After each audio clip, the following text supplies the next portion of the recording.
Ladies and gentlemen, thank you for your patience in holding. We now have your presenters in conference. Please be aware that each of your lines is in a listen-only mode. You may submit your questions electronically at any time during today's presentation by using the Q&A window located to the left of your webinar presentation. Underneath that is a resources window where you may download the handouts for today's conference. It is now my pleasure to introduce today's first presenter, AHA moderator, Laura Castellanos. Thank you. Hello and good day.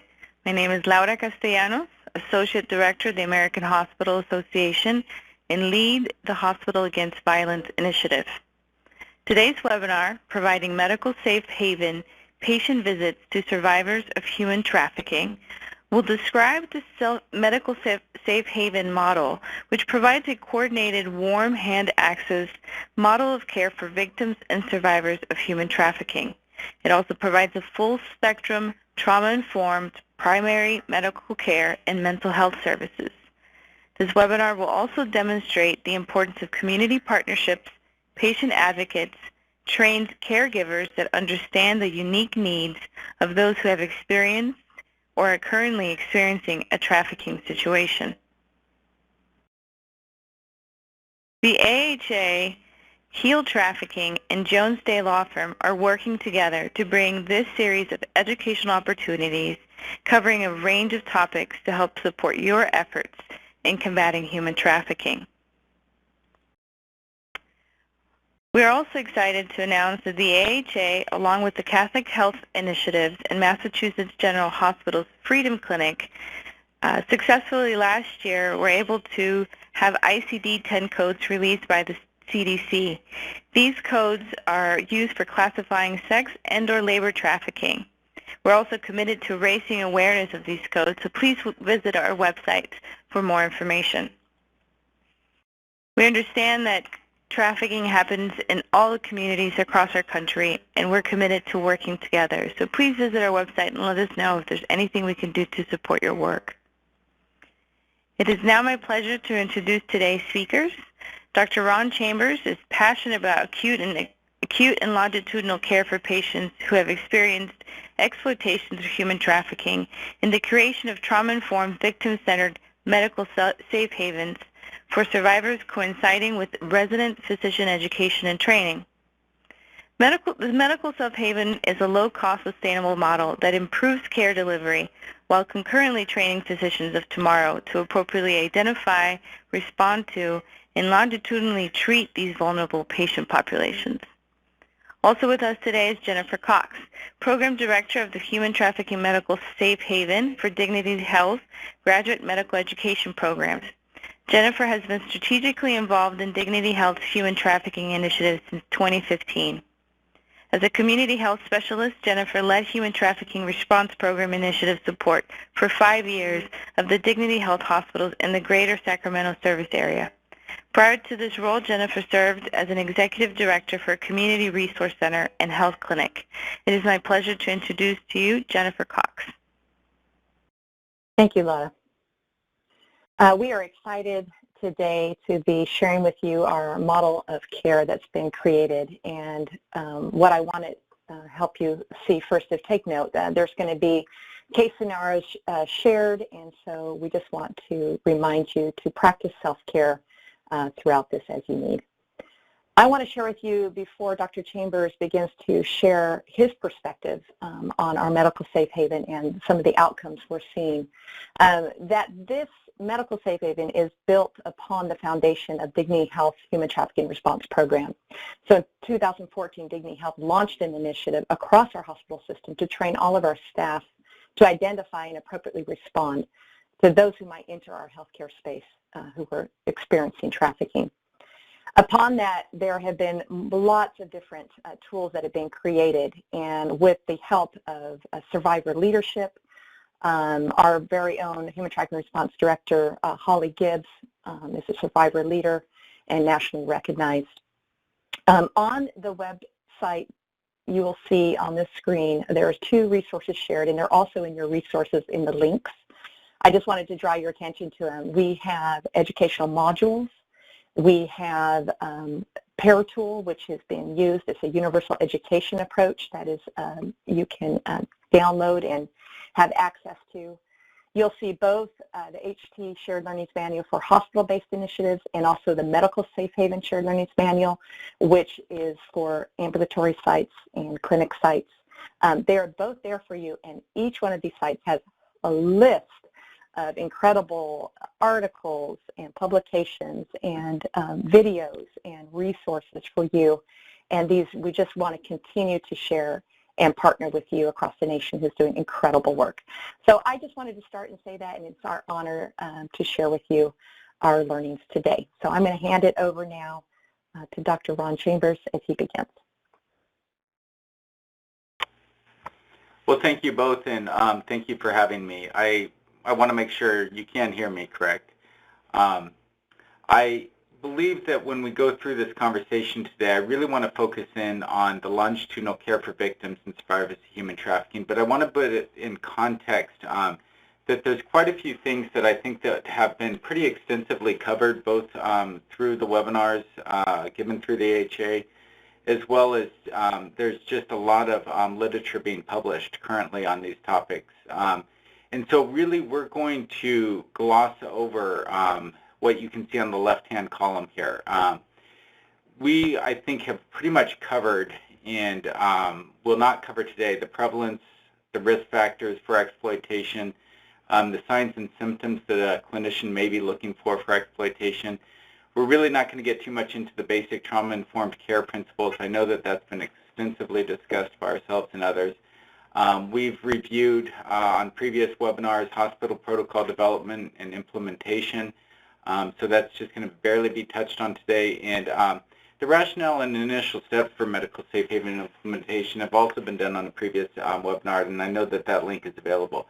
So really what I want to cover today is a little bit new territory for at least me to speak on, and I'm kind of excited about it because I think it's really going to dive into what are we facing as medical providers actually seeing these patients. And I'm going to get really into the meat of the logistics and the specifics of patient care, which I feel like we very often, again, gloss over or miss when we're talking about theoretical application of some of these principles and concepts.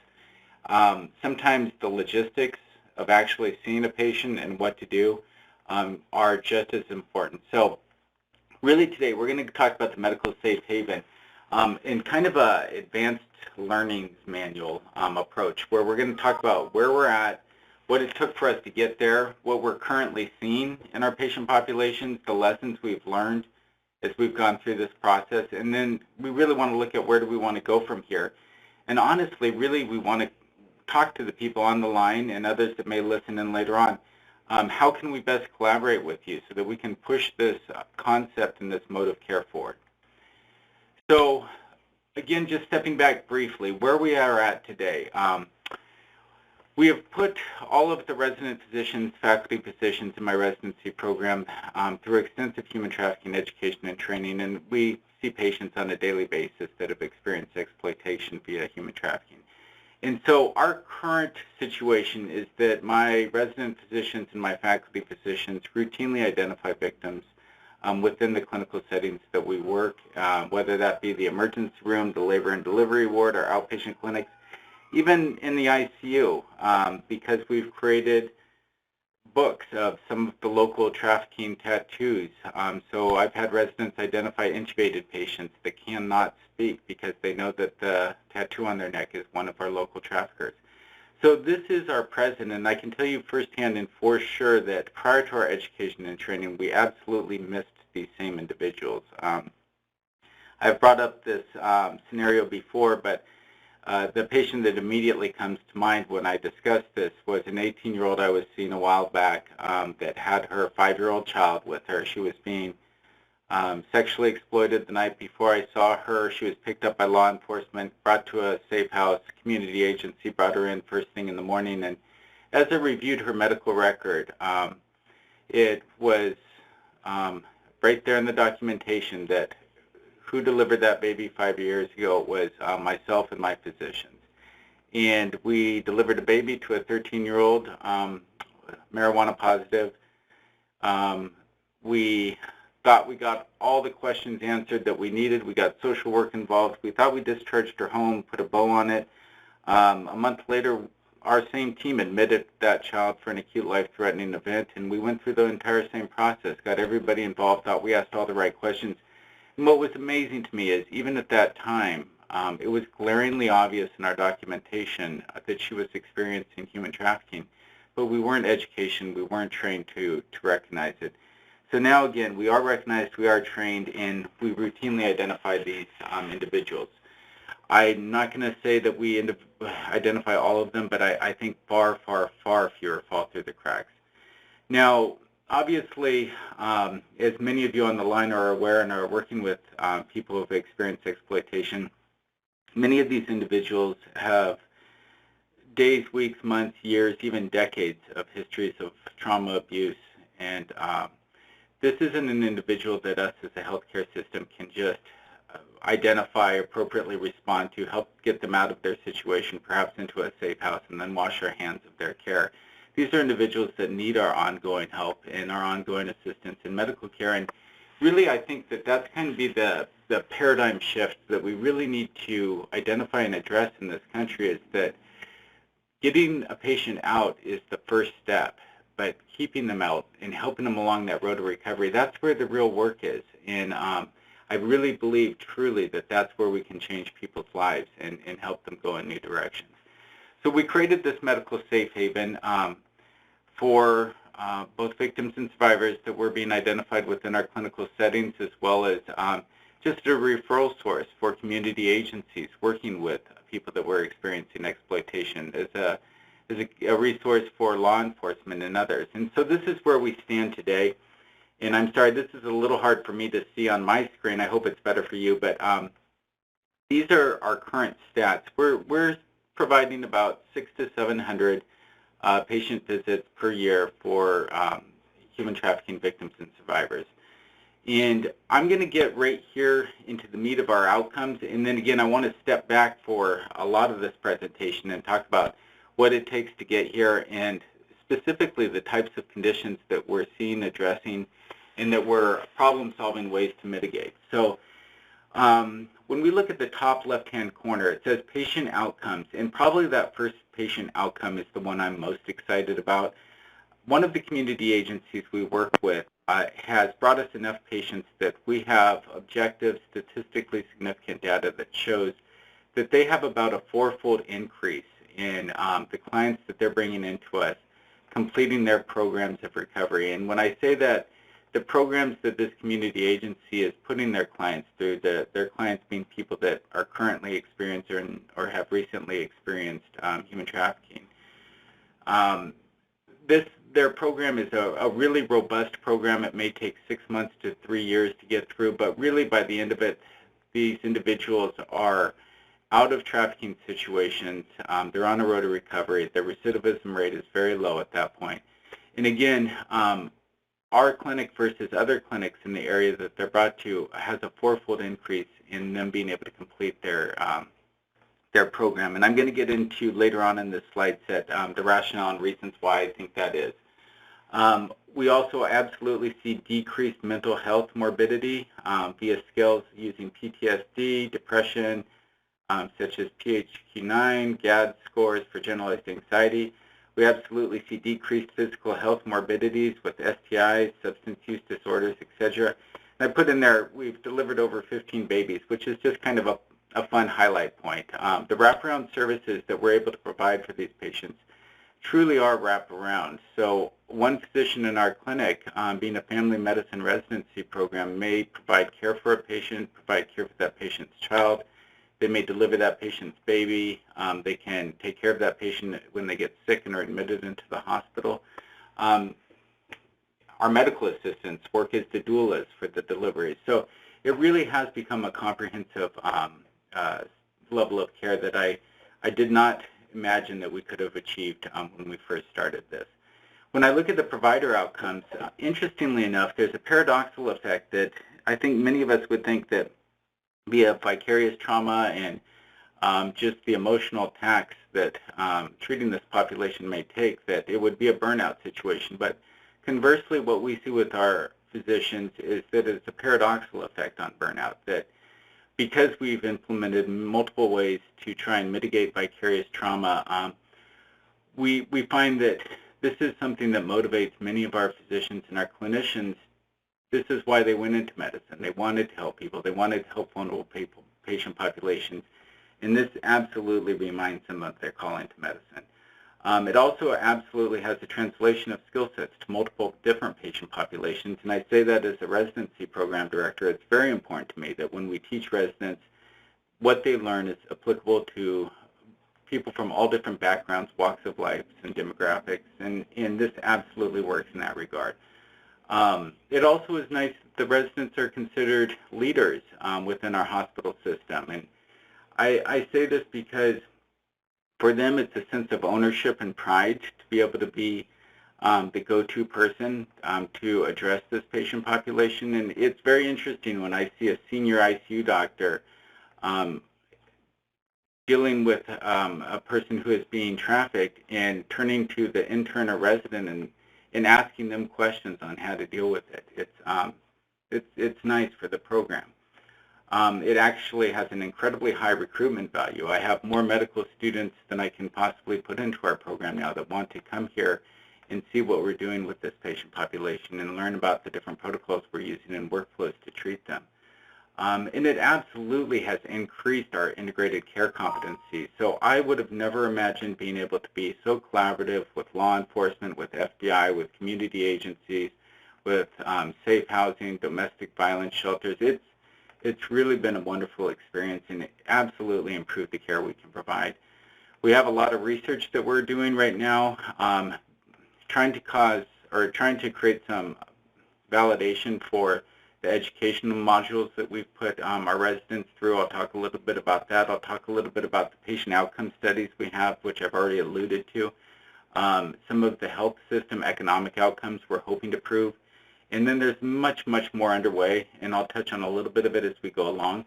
And then really, we kind of brought it up at the beginning, but this model of care is absolutely replicable. And that's going to be kind of a soapbox that I think I'll forever stand on, is that our experience with this, and intuitively and in practice, we've seen it play out. This is a model that is very sustainable. It's very low cost. There's over 540 family medicine residency programs alone in this country. We could add in all other types of primary care, and what we would see is that we have a widespread, low-cost access of care model. And when we put it in residency programs, the beautiful part is every one of those physicians is graduating. They're going out into their communities. They know how to treat this vulnerable patient population, and we truly can get that ripple effect. And that's something that I've seen firsthand for a number of years now. So I'm going to keep moving forward here. I'm going to talk a little bit about how we got to the place we're at right now. I think one of the first things we did is we recognized that there was a knowledge gap. There was no education or training for the vast majority of at least primary care family medicine residents at the time. This was a SurveyMonkey I sent out back in 2017 prior to giving a talk at one of our national conferences. I asked the 540 program directors at the time 2 questions. We share an email listserv, and people question each other all the time on it. Out of the 540 programs, 62 responded, which was a pretty good indication of whether or not this subject was even on people's radar, if they thought of it as being important. I asked them, do residents at your program see human trafficking victims within the clinical settings they work? About 40% thought yes, so I think that was a very low number. And then, was your residency program currently providing structured education or training for residents on human trafficking? And a total of 9 programs answered yes to that question back in 2017 out of 540. And that doesn't even mean any experiential learning. We have a much more robust study that's being underway to hopefully be published in the near future collaboratively with some other institutions, Georgetown, Purple Clinic. And one of the tiny pieces of that study that's coming out just confirms these types of, or this concept that there's a dearth of education and training for physicians at this point, at least in primary care. So when we looked at training residents in particular, one of the issues that I've personally had is that much of the education and training I could access gave me a lot of theory without, again, concrete logistical application. And when I walk into a room with a patient, I need that, especially as a physician learner. I need that if that's going to be the first time I'm encountering a patient with a condition. And so what we did is we created an educational module for physicians in training and faculty in training. And we basically based the primary background outline or goals of it on healthcare provider human trafficking training using the assessment tool that is put out to try and give it some validation as far as using a resource that tells us that at least the experts working in the field at this point in time feel like these are some core principles that we should be following with our training. So we use this, and then we also combine this with, again, a lot of the logistical framework that we were coming up with.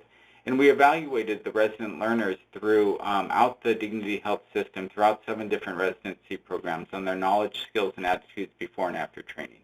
And of course, their attitude, skills, and knowledge did improve, and we've seen that this has retained knowledge, especially for the programs that have started beginning, and especially like our program that has been doing real experiential learning where we are treating patients on a daily basis. This training is available if anybody on the line is interested in it. It's on our website, thedignityhealth.org/MSH. MSH stands for Medical Safe Haven.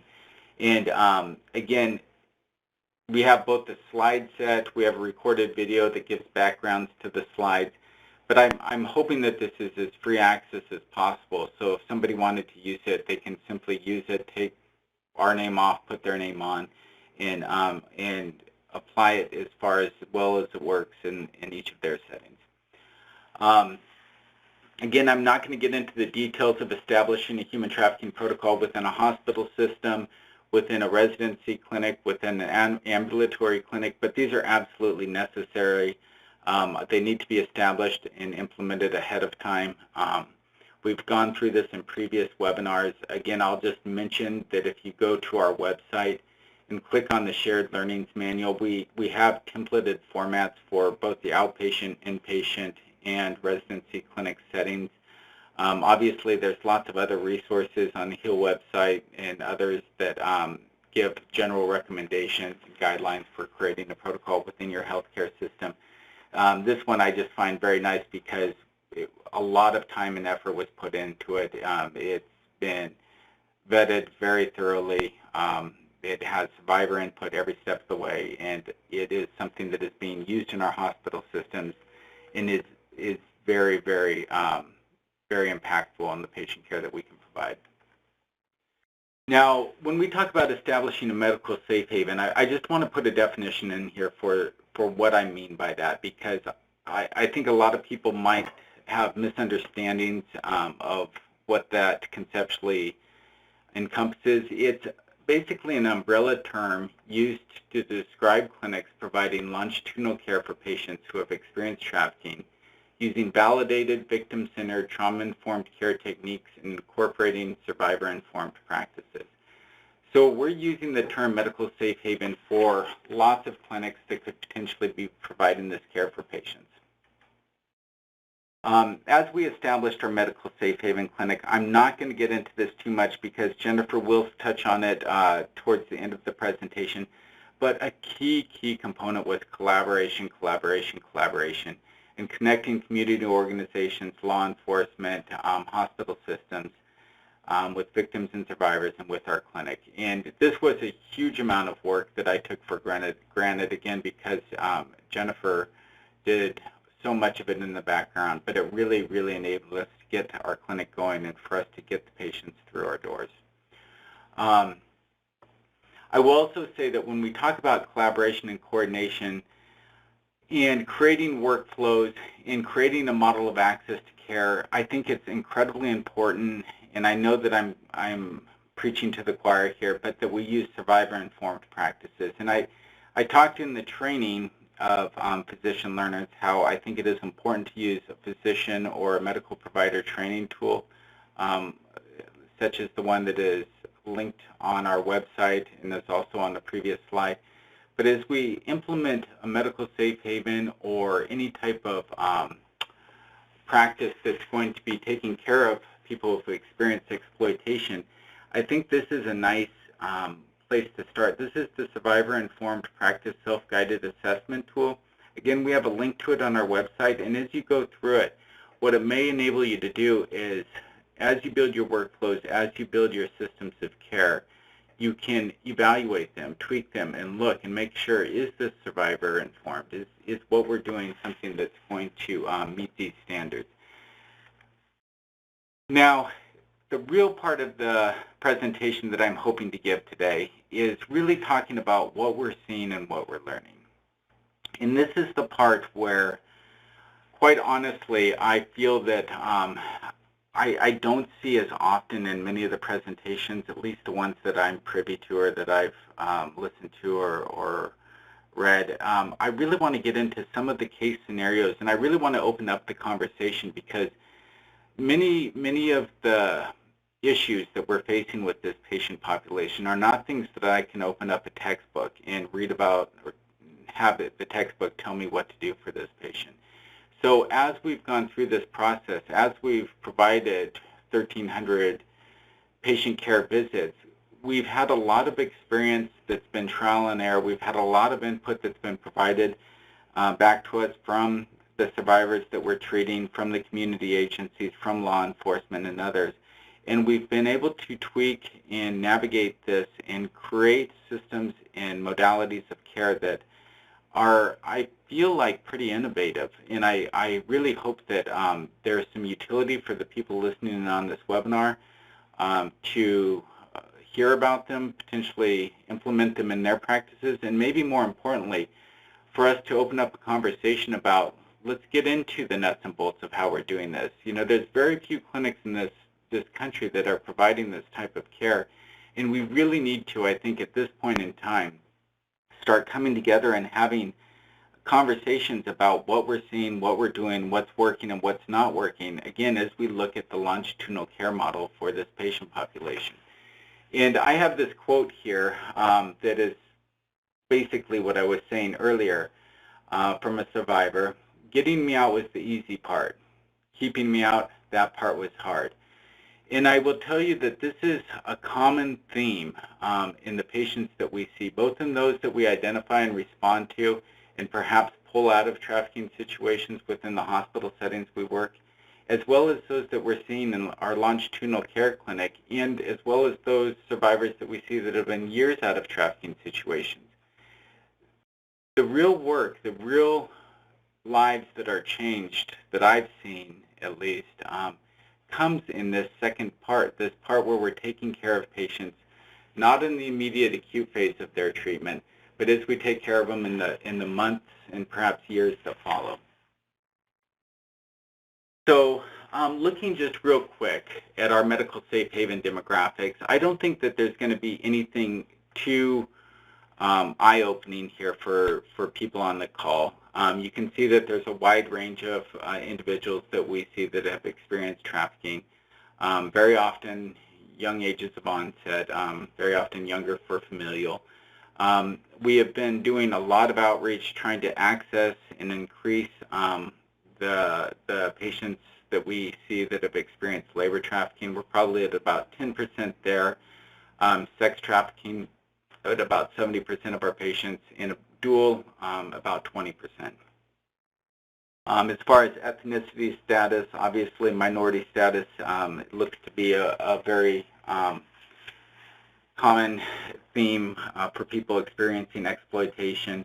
Our patients are very consistent with a lot of information that's in the literature about having seen medical providers before while they were being trafficked without having interventions done. Again, a little bit less so for some of our male patients and for some of our labor trafficking patients, but I don't think that's going to be eye-opening to anybody. We have about 15% that identify as LGBTQ, male 5%, female 80%. So what we're seeing and what we're learning obviously, a trauma-informed and victim survivor-centered approach is ultimately the mechanism for delivering quality care from a position of empathy. And kind of a common statement that I make talking to residents or providers that are new to this is that when we talk about trauma-informed care and we break it down, and we're not going to do that during this presentation, but I think a key core concept is I need to understand that I cannot understand what this person has been through, and to start there. We absolutely are seeing that these core concepts, though, of using victim-centered care, trauma-informed care, survivor-informed practices, is applicable across all the demographics of people that we see that have experienced exploitation, whether that be a 22-year-old male labor trafficking victim in domestic work, a 66-year-old female foreign national labor trafficking in a nail salon, an 8-year-old female sex trafficking sold by her mother, 17-year-old trans male sold for sex by his foster family, or a 38-year-old nurse sex trafficking survivor needing routine preventative care. So these are all patients in our clinic, and all of them, again, came to us and have responded well because of the trauma-informed care principles that we apply. I think that another common concept that probably most people are aware of is that vulnerable patient populations need additional outreach efforts. And we've done a lot of work in this area. It's very difficult to reach certain demographics. It's very difficult to reach the male trafficking victims and survivors in our community, and it's very difficult to reach the LGBTQ victims and survivors in our community. So these may be obstacles, but they're also opportunities for us to grow in our care. And so one of the things that we did pretty early on, trying to access more of these patient populations, was we instituted a hormone clinic for trans patients. We did a lot of outreach to the LGBT community centers and gender health clinics in our community, letting them know that we're an access point and a resource for them. And this has been, again, incredibly impactful for both the care we're able to provide, as well as giving us access to this patient population that we were otherwise really, really just getting a toe in with. As we talk about some of the specific conditions that are, again, brought up in the literature, I think there's some nuances in this that I would just like to speak to from our experience. Substance use disorders being one. It's very common in this patient population in Sacramento that we see, but it's variable, and there's very patient-specific ramifications that come along with it.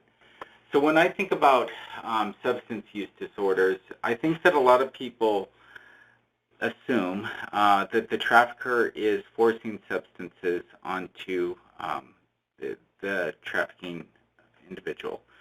And we've seen that. We've seen absolutely situations where the trafficker will drug their victim, and I have patients that literally have been drugged to the point of being unaware until they developed enough tolerance to the drug they were being given that they tongued it, and then eventually were able to put it in their trafficker's drink and then escaped when the trafficker themselves was knocked out. I mean, those are kind of dramatic examples and not the norm. But I will say that when we think about substance use disorders, there's going to be the gamut. There's going to be traffickers that drug their patients. There's going to be traffickers that won't let their victim touch a substance because they believe it affects the selling value if somebody is inebriated. And so we see that, and I really think that the key here is exploitation. It's a level of control the trafficker has over that individual's life.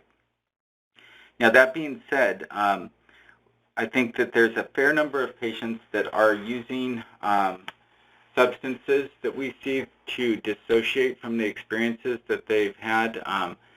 And there are a fair number that are self-medicating concurrent mental health disorders. But really, we see everything in this patient population. We see opiates, we see benzos, we see alcohol, stimulants, Molly, whippets. You know, THC, the gamut, and a lot of patients tell us they just took whatever they could get whenever they could get it. And again, a lot of that is just to escape the reality of the situation they were in. But what I would also like to say is that the idea that some of these patients were self-medicating underlying mental health disorders is a common perception along a lot of healthcare providers, I believe. But concurrent diagnosis of bipolar disorder, generalized anxiety disorder, depression, PTSD, etc., may exist, but I would absolutely investigate it when you're talking to these patients, because what we found is, what I found is I can't tell you how many patients that have gone through their history with me, and they tell me, well, yeah, when I was 13, I was diagnosed with bipolar disorder, and I've been on, various medications over the last 10 years, and I think I have ADHD and some other stuff. But when you go back and you go through their history, well, when they were diagnosed with bipolar disorder when they were 13, and that's just been kind of replicated whenever they've encountered healthcare since then, that initial diagnosis was made when they were being exploited, while they were being abused by a guerrilla pimp, while they were being forced to use methamphetamines. And you think about, is that really a diagnosis, or are we dealing with the ramifications of the experiences this individual was having in their lives at that time? And I'm amazed as often as we come up with new mental health disorders, honestly, more often than when we come up with a new mental health disorder for this patient population, I find that I'm pulling off disorders or diagnoses that they've been given during times of exploitation, when I truly believe the accuracy of those diagnoses is highly in question. And, I don't do that lightly, and I don't think any of us do that lightly. It takes time, multiple visits with the patient, but I would be very, again, cautious of the historical mental health diagnoses that were made during times of substance use and or concurrent active trauma and exploitation. I just truly believe their accuracy is really in question. We also find that here in California, the normalization of THC is made in CBD made our lives much more difficult in the labor and delivery ward.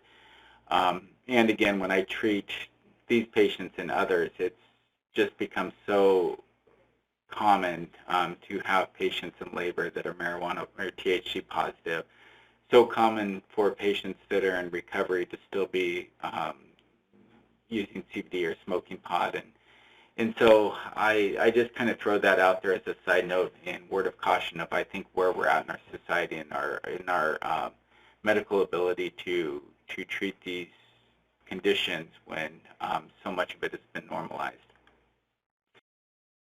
When we talk about translating concepts and applying skill sets, the skill sets of recovery, I think, are absolutely applicable to this patient population, whether or not there's any substance use disorder present.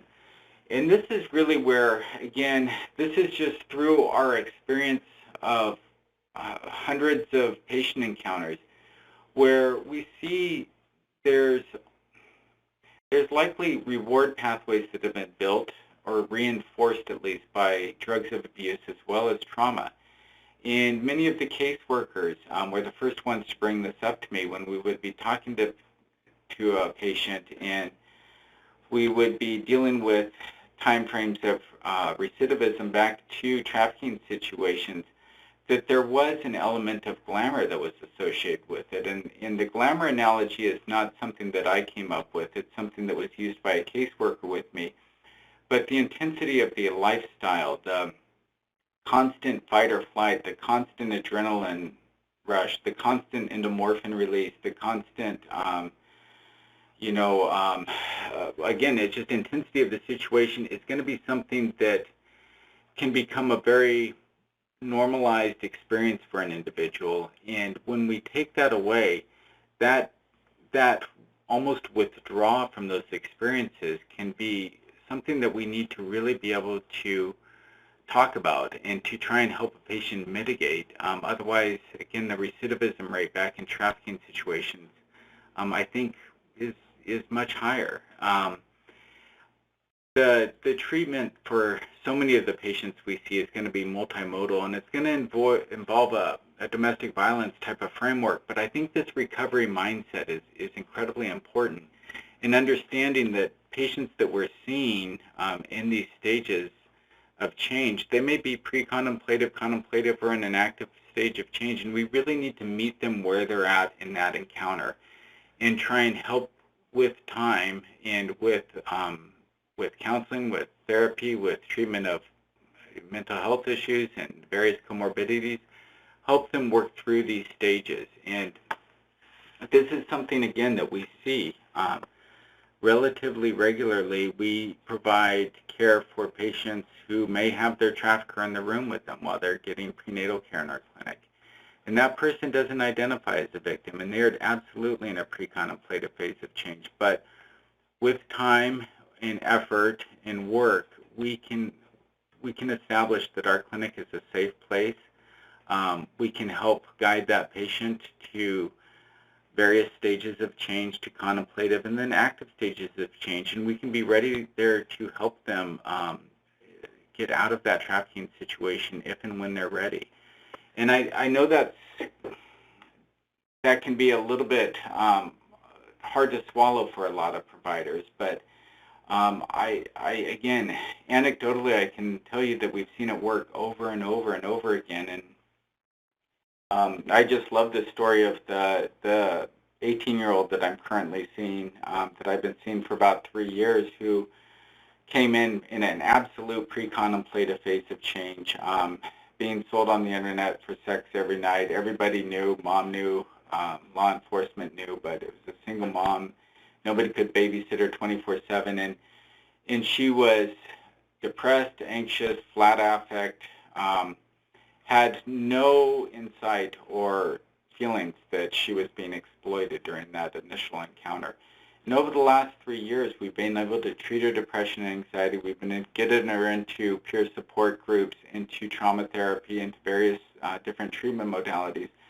In the last number of visits I've had with her, we're talking about college applications and her plans for the future. And so this harm reduction model of care isn't an immediate thing. And I think, again, that's hard for people to wrap their heads around. It's not just pulling somebody out and putting them in a safe house and saying, poof, we're done with it. This is something that can take time and effort, and a process that we can absolutely be instrumental in. And when we talk about that process, I think that we have to really beat up the concept of trauma bonding. And I love the term trauma course detachment. I really feel like this is a crucial concept, but it's one that many fail to recognize the implications of, especially if they're new to the topic of trafficking. It's not something that the layperson can easily wrap their head around. And when we talk about trauma bonding, a term developed by Patrick Carnes to describe the misuse of fear, excitement, sexual feelings, sexual physiology to entangle another person. I really love this next definition, and I apologize, I had a citation on it, and I think it dropped off. But if you Google trauma course detachment, the first article will come up is where this definition comes from. But trauma course detachment involves a powerful emotional dependency on the abusive partner and a shift in world and self-view, which can result in feelings of gratitude or loyalty towards the abuser, and denial or minimization of the coercion and abuse that they've experienced. Now, one thing that I will say that, again, I think goes a little bit out on a limb when we talk about trauma course detachment is that, at least in the patients that we have seen in our clinic, this is going to be one of the absolute biggest obstacles we face as far as getting that person treatment and getting them on a road to recovery. And I absolutely see this way more insidiously ingrained in my sex trafficking patients than in my labor trafficking patients.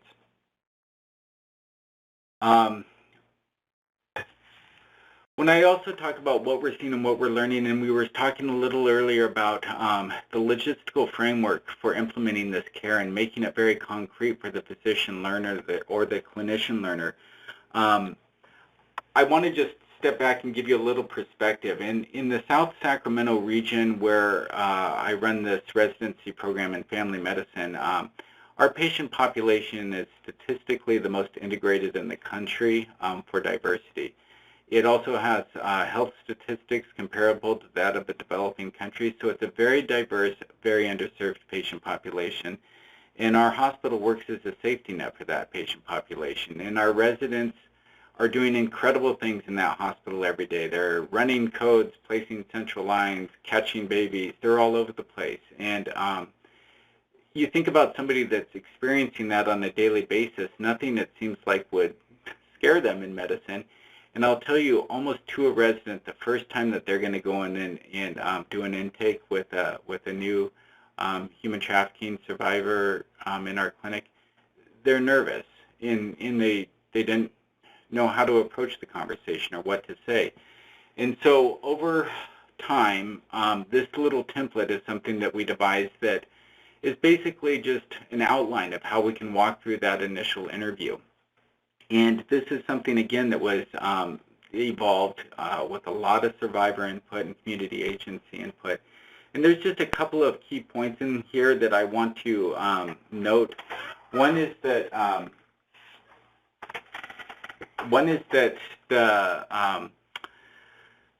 we do try to get as much history as possible, and starting early is crucial. And what we found is that when you have this discussion, a lot of people go into it with, we don't want to get the history, we don't want to re-traumatize somebody by making them tell their story. And I absolutely believe that to be true, especially if I were in the emergency room, labor and delivery setting, someplace where I'm going to see that person for a very set, short amount of time. But when I'm going to be their primary care provider and I'm going to take care of them for perhaps the next decade, this is a crucial piece of the conversation, and I can't tell you how freeing it is. Many of the caseworkers that bring us patients also have decided to become patients in our clinic as well, and I can tell you that many of them have scheduled appointments just to be able to tell their story because it's freeing, it's on the table, it helps me clinically decide what we're going to need to do, and then there's no skeletons in the closet. There's nothing to be hidden. So. You can read through that and look at it. There's also a wonderful article on AAFP on trauma-informed care that goes through some of the exam techniques. AAFP being the American Academy of Family Physicians website. Now, when we looked at the lab sets, again, we needed to make this concrete because if I walk into the room and I don't know what labs to order, that is going to be a problem for me as a physician because I'm going to be anxious about it and I'm not going to know what to do, and it's going to lead to a level of uncertainty that I think is going to impede patient care. So we created lab sets that I believe are very beneficial. They encompass many things, I think, that would be on people's radars, STI panels, but also immunization titers, preventative health care labs, lipid panels, because they may have never gotten that as a child. Things such as quantiferin gold because of the tuberculosis exposure risk. So we've put this together and created sets of this that our physicians can use and access, and at least being patient-centered, make sure that they didn't miss anything. We've also established which medications we like to use. And in this scenario, I think this is where it gets very difficult because there really is a dearth of information on this. The evidence-based data is lacking. And much of it's pretty inconsistent with our experience extrapolating to persons who have experienced trafficking, especially when we deal with things like PTSD. If we look at the AHRQ recommendations for psychological treatments, I have them listed there. And for pharmacological treatments, you can see we have lots of things that we would like to use that don't even have a strength of recommendation of B. So when we look at this, I think what we need to understand is that things such as PTSD are going to be levels of complexity, right? So complexity from a car accident is going to be much smaller, and I'm not discounting it at all. It can create PTSD that can completely impact somebody's life, and that's real and that's valid. But at the same time, if somebody's had repeated, frequent interpersonal violence, they can have chronic trauma that's going to be persistent, overwhelming events, and complex trauma that's going to impact brain development and symptomatology over a lifetime.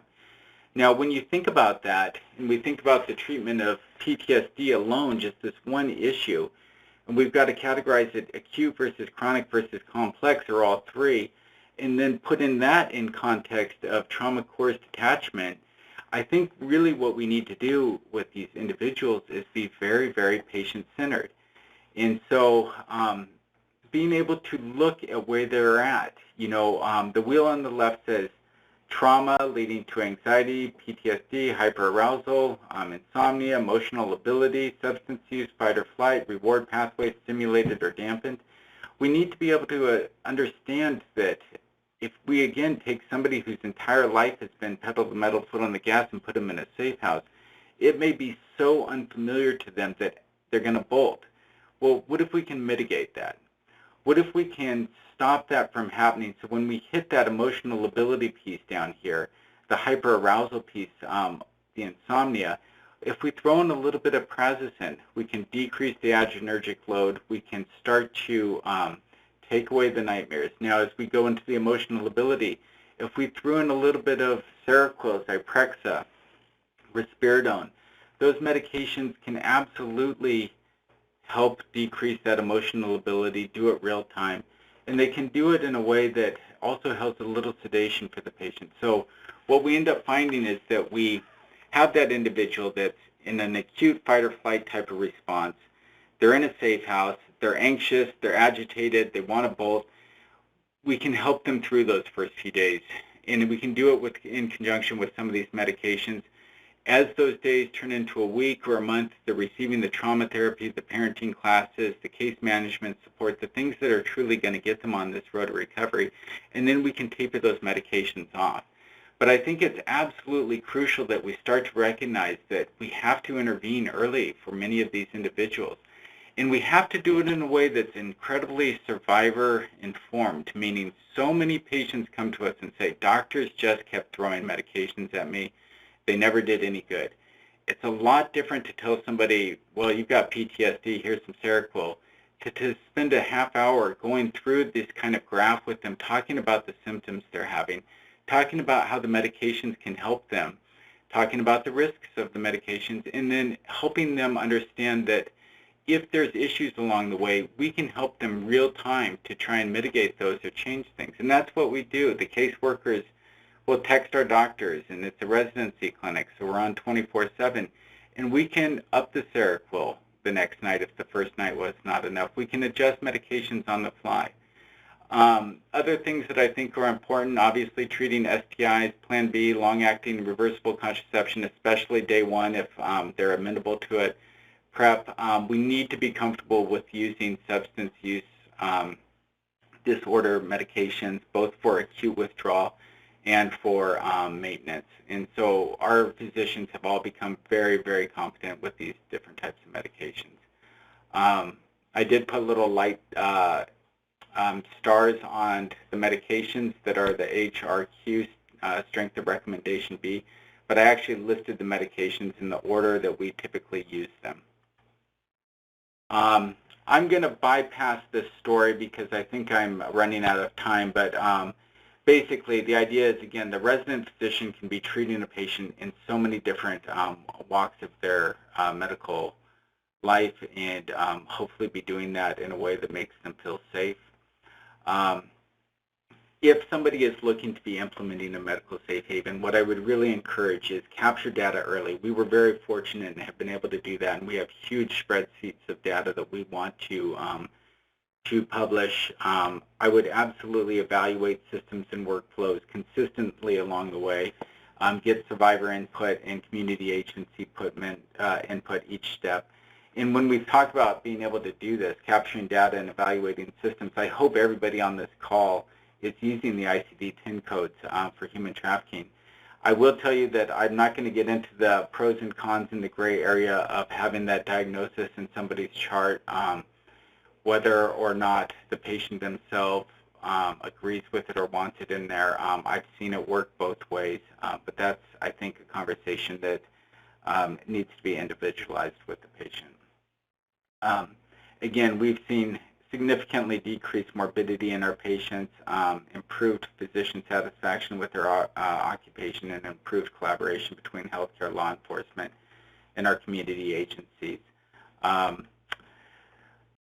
We're hoping to prove the economic impact for the healthcare systems. And I will tell you that even with all the work we've done, even just last night, we're problem solving some workflows in the hospital and the communication between some nursing staff on a pregnant patient we had to admit. Where do we want to go? I absolutely believe that these medical safe havens should be replicated in primary care residency programs across the country. I also believe that they should be in FQHCs in every other clinic, but I think that the primary care clinics already exist. They by and large already treat patient populations that are vulnerable. And again, we get that ripple effect of treating the physicians tomorrow to be able to treat this patient population. On our website, we do have entire manuals on how to replicate everything that we've done, from creating backline phone lines to workflows. And I can tell you this is happening. This is a screenshot of a gentleman, Paulo Santos, who came to a talk I gave back in 2017. It got him motivated. Jennifer and I have been working with him. He's a family medicine faculty member in the state of New York.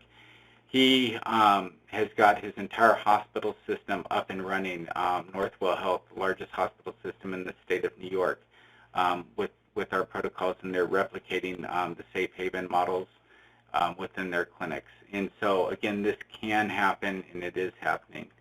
And in fact, we're even taking this type of care and this training to other countries, including this is in India, where Dignity Health is doing a lot of work right now under the guidance of Peter Linden. And again, we have resources and access to some of these programs if you're interested on our website.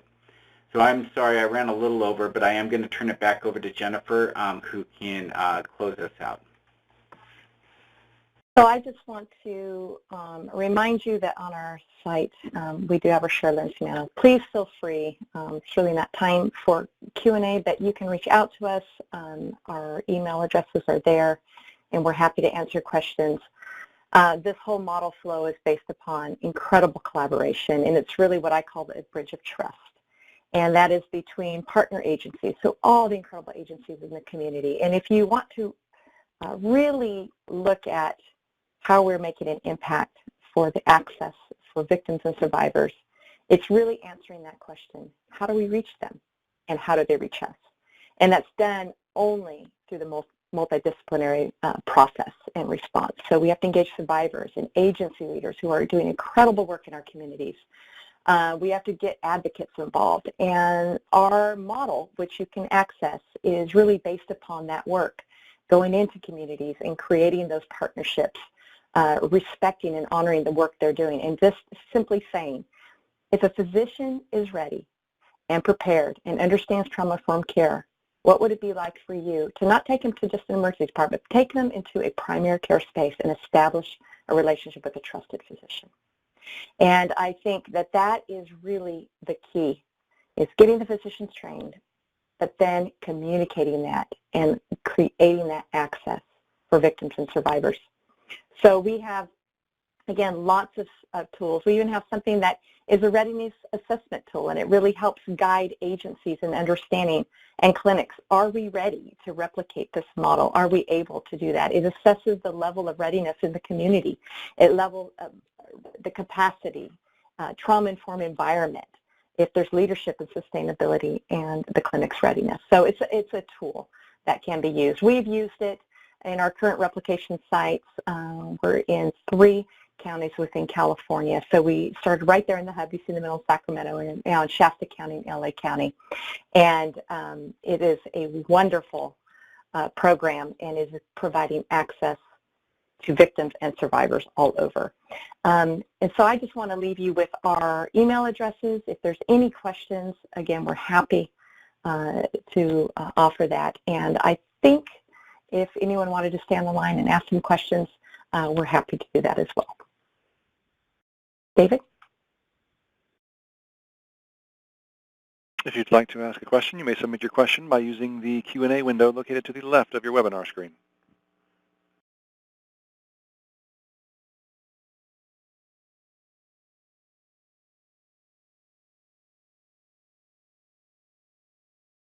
Ladies and gentlemen, that concludes today's presentation. You may disconnect your lines, log off your webinars, and thank you for joining us today.